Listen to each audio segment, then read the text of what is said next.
Hi, everybody. My name is Mary, and I'm an alcoholic. And as you can tell, I'm not from this country, so I will speak very slowly and clearly so that you will understand every word I have to say. I am an academic, and when the new school year would start, and I'd be introduced, this is Dr. blah, blah, blah, is going to be teaching you this year. I had to be very careful that I didn't stand up and say, "Hi, my name is Mary, and I'm an alcoholic." I am an alcoholic. I'm in long-term recovery. I'm in what Americans call, I'm a long-timer.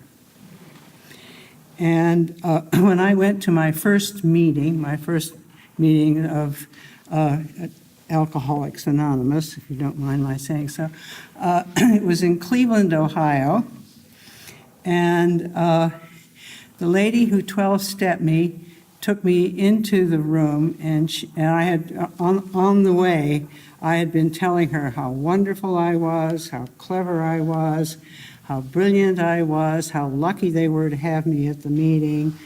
And we got to the meeting, and she put her hand on my shoulder, and she said, "Now, dearie," she said, "you just go in there and you sit down and shut up and listen."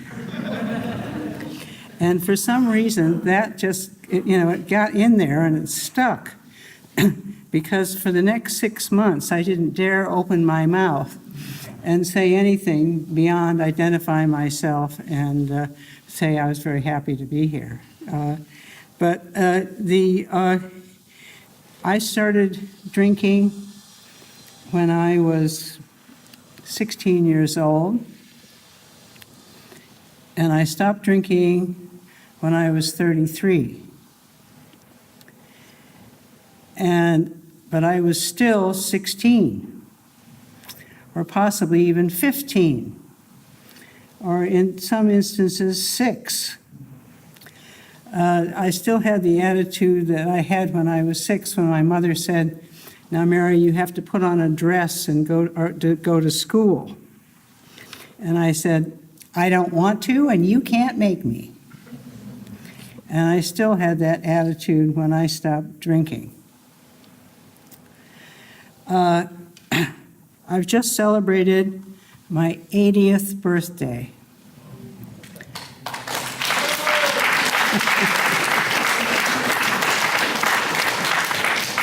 So that is to say, I have 46 years of recovery.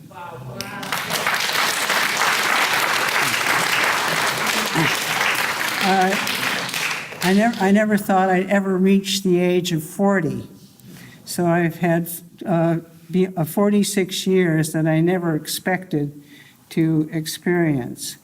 And I can't say I can look forward to another 46, but I certainly intend to keep on doing what I have been doing since the first day I came into this program of recovery, first day I came into recovery, and that was to stay away from the first drink.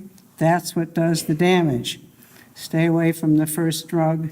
That's what does the damage. If I don't take the drug, I won't get drunk. And that was the first thing I heard when I came into the fellowship, was sit down, shut up, and listen. Because there were people in those meetings that I went to in Cleveland in 1971 whose stories are in the big book. There were people who were at the first meetings at Akron, which was just down the road. And they have an occasion called Founders Day in Akron, which is to celebrate the 10th of June when Bill and Dr. Bob met. And in 1971, they didn't hold it because that was the year Bill Wilson died.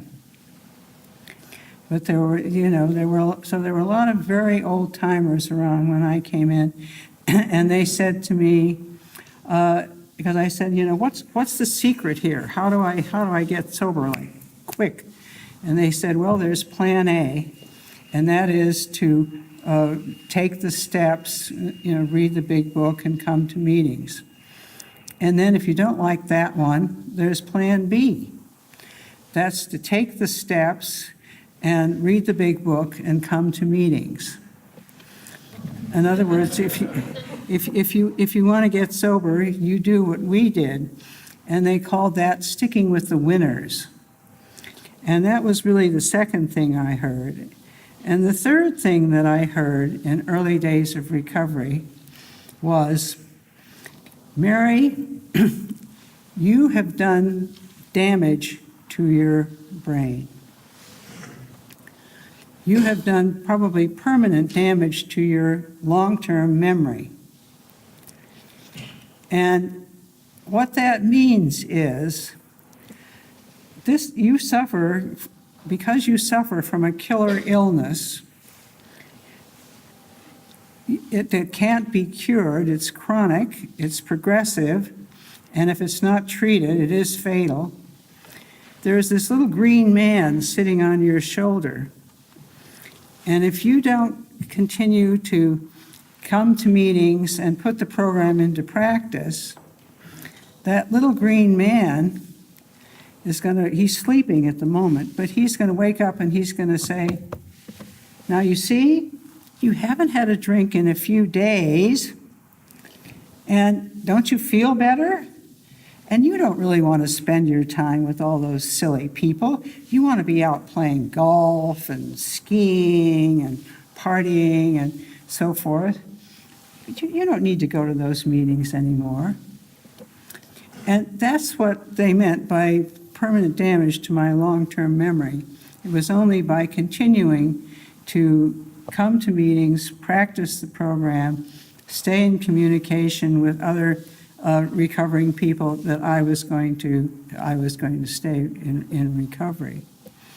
And as you can imagine, I've met a few people over the years in recovery, and I've lived in London I lived in this country since 1972. And I lived in London up until 2006, and then retired to Herefordshire, to Ledbury in Herefordshire. And you can imagine that over those years, I've heard quite a few people who went in and out what we used to call a revolving door. And I've never heard one of them say, I went back to taking a drink because I continued to come to meetings. Not one of them. So that was a very important lesson to me. But they also pointed out to me that I had done the damage to my brain in terms of my development.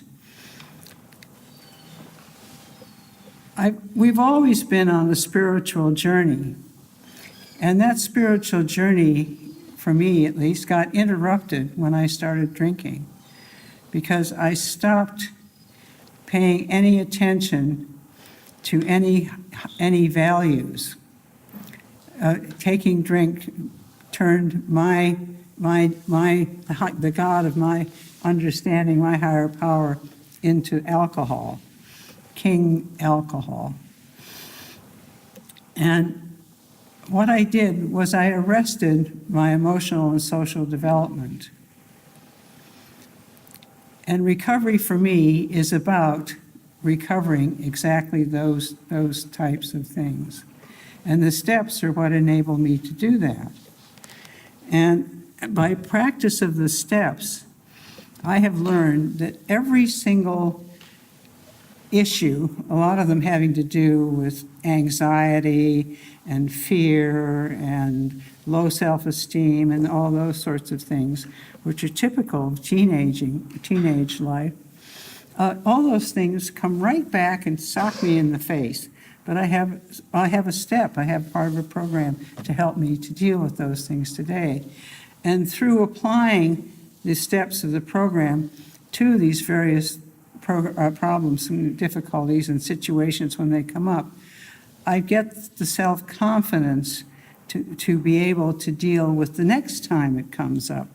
so that things don't smack me in the face and knock me down. I've got a program to deal with them, and it's building. Recovery for me is built in learning to behave in a responsible, mature manner, is what the steps have given me the skills to do. Because it's, for me, recovery has to do with knowing what, not what to do, but how to do it, and developing those personal skills. And when I just heard that I was emotionally immature, I thought that was a terrible insult. But I've discovered that it was a very good thing to know about myself, because I didn't have to hide, I didn't have to be shameful, I didn't have to be riddled with guilt or so forth.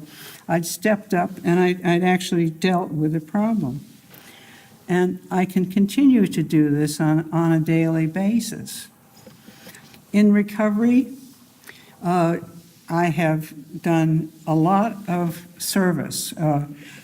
Wendy was talking about doing service within the 12-step programs, carrying the message of recovery within the programs. I've done years of public information service. That's talking to outside groups. It's talking to schools, going into schools and talking in schools, and carrying the message in a language that they understand and answering their questions, not imposing anything that which they could be regarded as doctrine or anything like that. I have done what was known as public information for employers by actually going into the occupational health departments of major companies and talking not to the doctors, who probably didn't want to know, but to the nurses about their clients, some of their clients that might have problems. And they've all pulled out little glasses that measured, so much, you could have so many units of this and so many units of that. And if you only had so many units, then you could keep your problem under control. Have you all seen those little glasses? Yeah. And I learned to say to these people, for me, control was the problem, not the solution. They're all nodding back there, yeah. Control is the problem, it's not the solution. And I've done that. I've been on the board of trustees of Alcoholics Anonymous. We'll pass over that. I have done a lot of work locally. I've started loads and loads of meetings. When I first came to London in 1972, the meetings consisted of 45 minutes of drinking stories. And I said, where's the talk of the program? Where's the talk of a higher power? And they said, oh, if you don't like the way we run our meetings, you can go and start your own meeting. So I did. I started the First Step meeting in this country in 1973.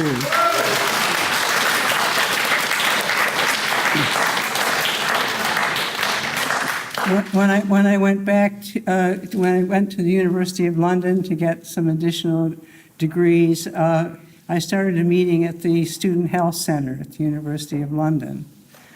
And we had a lot of people from working at the university coming to our meetings. But the shrinks used to come to the door and knock on the door and say, would you please keep your laughter down? They didn't want to hear any jollity from the AA meeting. In retirement, I have done a lot of research into the field of neuroscience, and I lecture to schools and to outside groups on the neuroscience of addiction, addiction in the developing brain. I talk about that in the schools because, the kids your brain is developing and about 18 years old, and then sort of goes downhill after that, or stops developing. And what I say to them is, how many of you use computers? And of course, all the hands go up. And I said, this is your personal computer. This is your personal computer.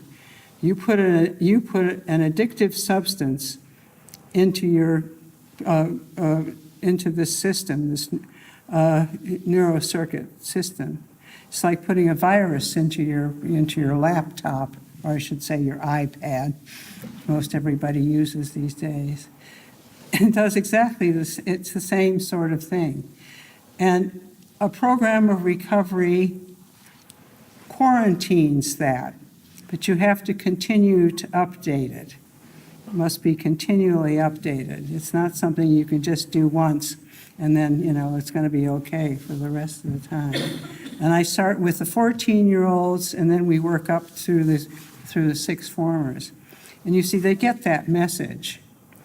And when I talk to various different groups, the grandparents in the group get the message that the kids spending all their time, on their phones and doing all this thing, not developing communication skills and so forth, might be leading to exactly the same sorts of problems that we know about in this room.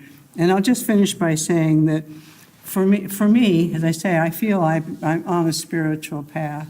Meditation has been a part of my recovery for 45 years. Prayer and meditation are an integral part of my recovery. God, for me, is a three-letter word for the source of all creation, or source of all creativity. And this is what I can be in touch with, what we can all be in touch with today through a recovery program. Thank you.